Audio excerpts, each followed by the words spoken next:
This Prime Minister, William Lyon Mackenzie King, he's the 10th Prime Minister of Canada. He said, once a nation parts with control of its currency and credit, it matters not who makes the nation's laws. Usury, once in control, will wreck any nation.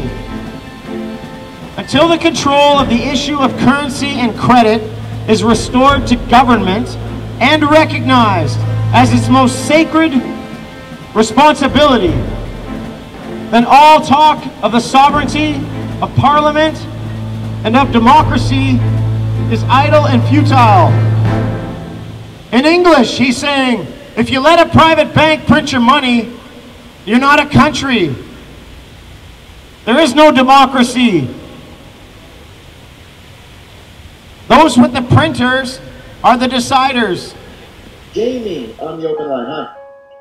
Morning, gentlemen. Yeah, hi. Michael Levy. Yes, sir. You said that knowledge is power. Let me give some to the people in the form of a quote from Thomas Jefferson. If the American people ever allowed private banks to control the issuance of their currency, first by inflation and then by deflation, the banks and corporations that will grow up around them will deprive the people of all their property until their children wake up homeless on the continent their fathers conquered.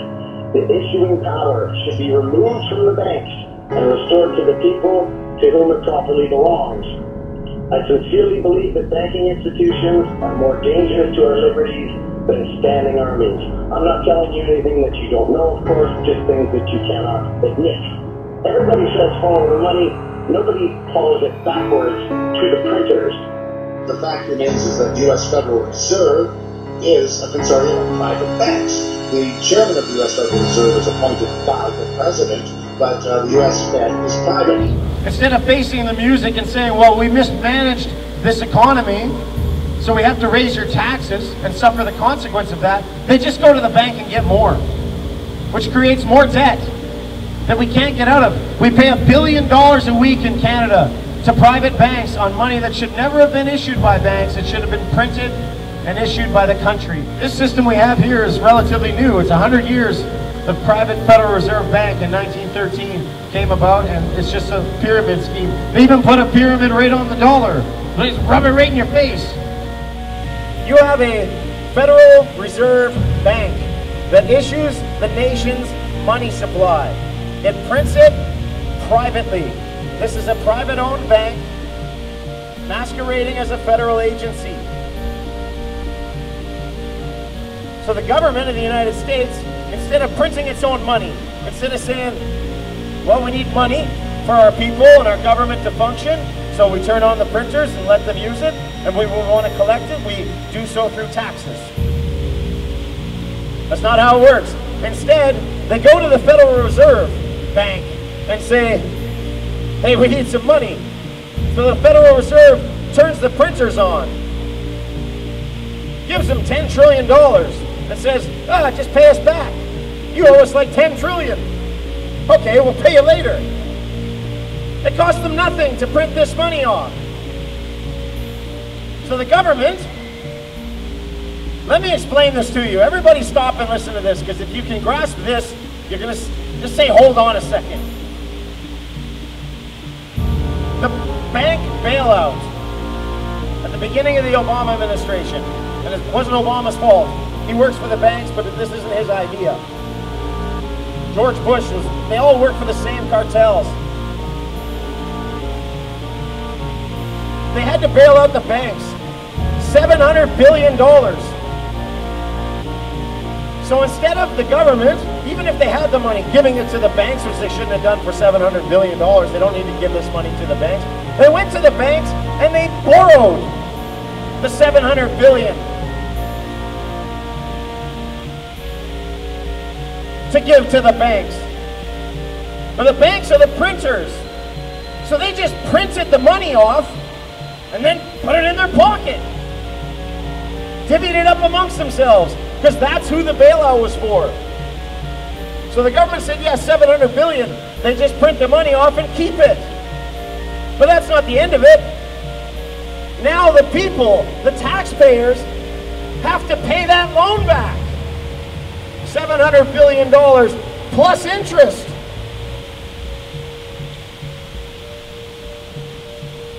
You paid them the first time in the bailout, then you paid them again when you repaid the loan.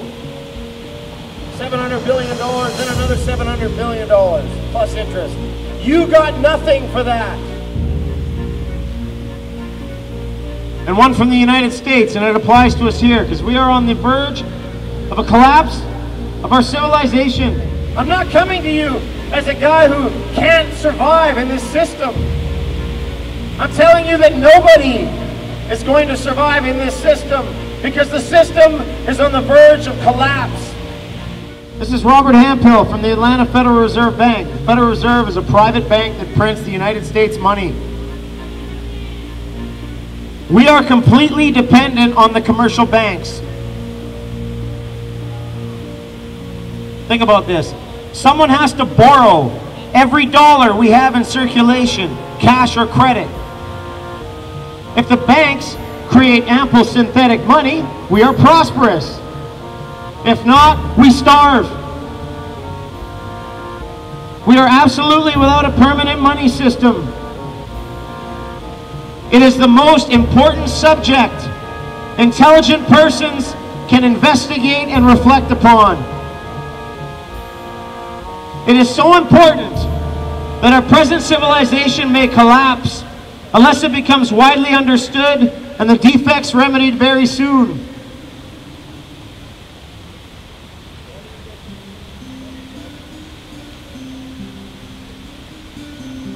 This is the most important issue. Under our current economic and political system, this is the only issue that matters. Our money supply is created and issued privately, and it is digital, and if they turn off the machines, it's over. You don't have any money.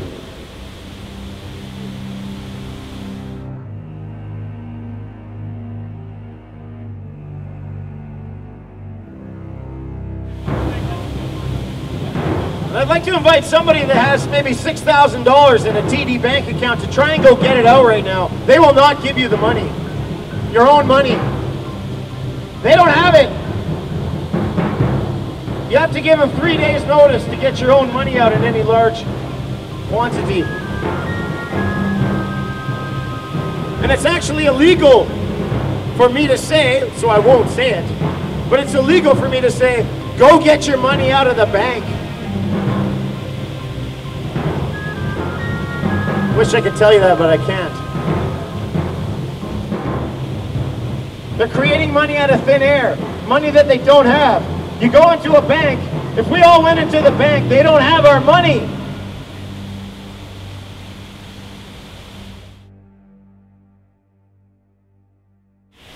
What do you think's going to happen when you let any agency police itself?